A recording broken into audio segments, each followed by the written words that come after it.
Okay, I do apologize for this review being all, like, nearly 5 days late. I saw John Wick 3 in the theater. Or, well, John Wick Chapter 3. We on the, in theaters on Saturday. So, my brother told me that he wanted to take me to go see it. I'm like, uh-oh, then I'm gonna have to, check out the other, John Wick movies that were released. So, luckily, he had the DVDs for it. Well, he had the first one on DVD and the second one on Blu-ray, so I watched both of them.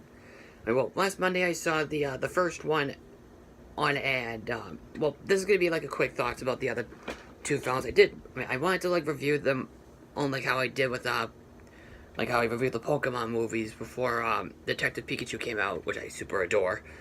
Uh, uh, so the first one, Chapter 1, on very interesting story, really fun action. Keanu Reeves was great.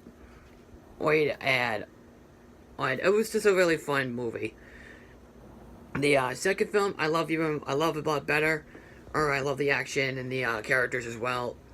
All in the both all these movies basically have cliffhanger endings and stuff. So, oh, I really enjoyed both of these movies. I really enjoy them all.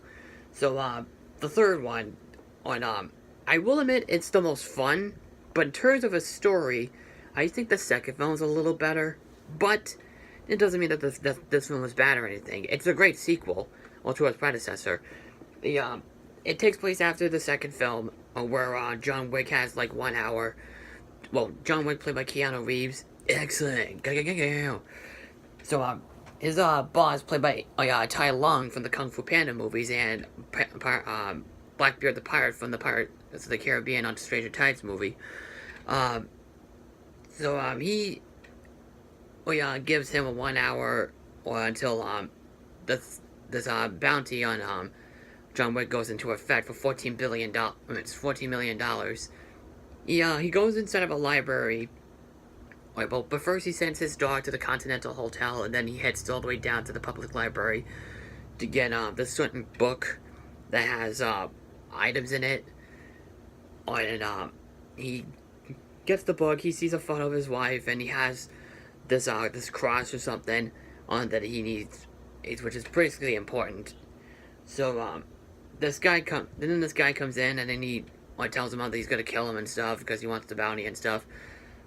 So he basically punches him. He breaks his freaking jar and stuff. I'm like, oh my god, which I'll get to the action in a little bit, but let's just keep on going. He goes into a ballet theater where a lady runs it, played by Angelica Houston. I'm not kidding. Morticia Adams from the Barry Sonnenfeld Addams Family movies was in this movie. I'm like, holy crap. So John Wick gives her the cross to show, or to like a ticket away out of here. So he wants to go to Casablanca. So, he takes the cross. The guy, one of her men, basically takes it into a fire, and then he puts the cross into his back, burns his back, and like, oh, yikes! But that's not the the creepiest part of the movie. So, he heads to Casablanca, and while that's going on, this lady that kind of looks like a more strict and stern version of Negasonic Teenage Warhead from Deadpool. Well, pretty lady, I will admit, but he basically tells his boss that he needs to step down for what he did, and he also does the same thing for Lawrence Fishburne's character from the last film, which I actually thought that was really cool that Lawrence Fishburne was in these movies. Well, in 2 and 3, basically. Because we obviously know him as Strax from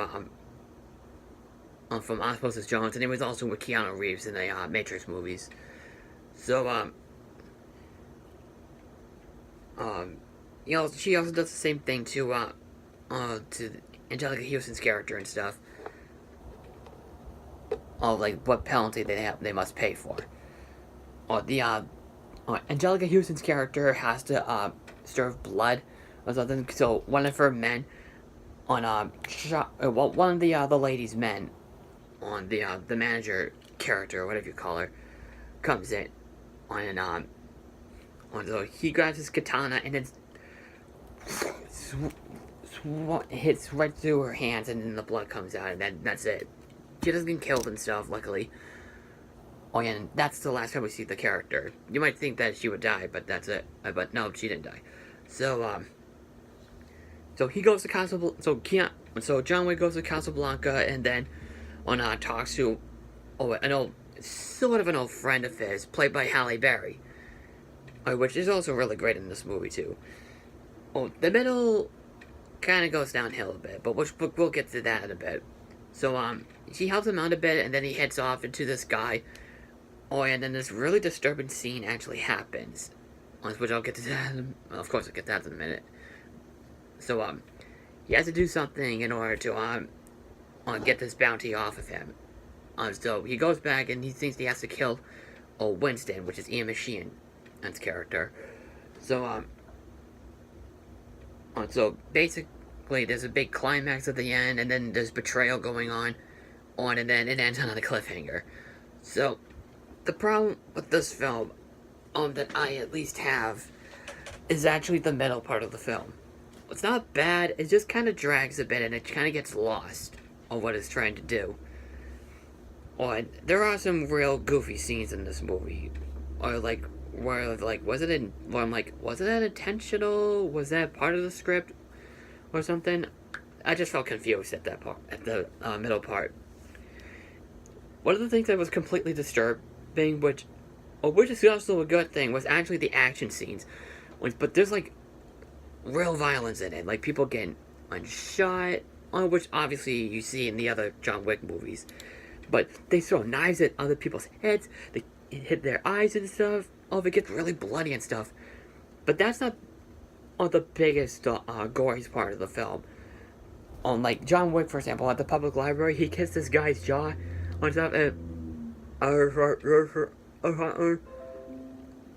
like if you hit your thing or something. I forgot what it does. Be broke with the jaw. So wait, what did I just do? Whatever. I'll get rid of it in a minute. So John Wick basically, there's one scene that John Wick has to trade in something in order to get his bounty off. He grabs this thing, cuts his friggin' I'm not trying to flip the bird or anything. His ring finger right here. He cuts it off, and I'm like, I literally almost fainted, and I was literally about to puke. I almost puked at that scene. That was so intense. I'm like, and then at my seat, I was really completely shocked. It was so disturbing, that scene entirely. But that's it. That's it for all the problems. The action is great. The characters are really great. I really love, of course, John Wick. Again, the action scenes are one of the most creative action scenes I've seen so far. So, I don't know if I say I loved it as much as Pokemon Detective Pikachu, because I love that one better, and Avengers Endgame. So, that's my quick thoughts about John Wick Chapter 3, because we are getting a 4th chapter, which I'll probably be looking forward to. I want to see what happens. So, that's it. If you haven't seen the movie yet, please go ahead and check it out. Because, as a matter of fact, 1 second, please. Because the next movie I'm seeing is a bit of a live-action version of a Disney classic. So, just comment below, follow me on Twitter, Facebook, and Stardust. I'm the Bostonian Critic, and I will see you late Friday night. Take care.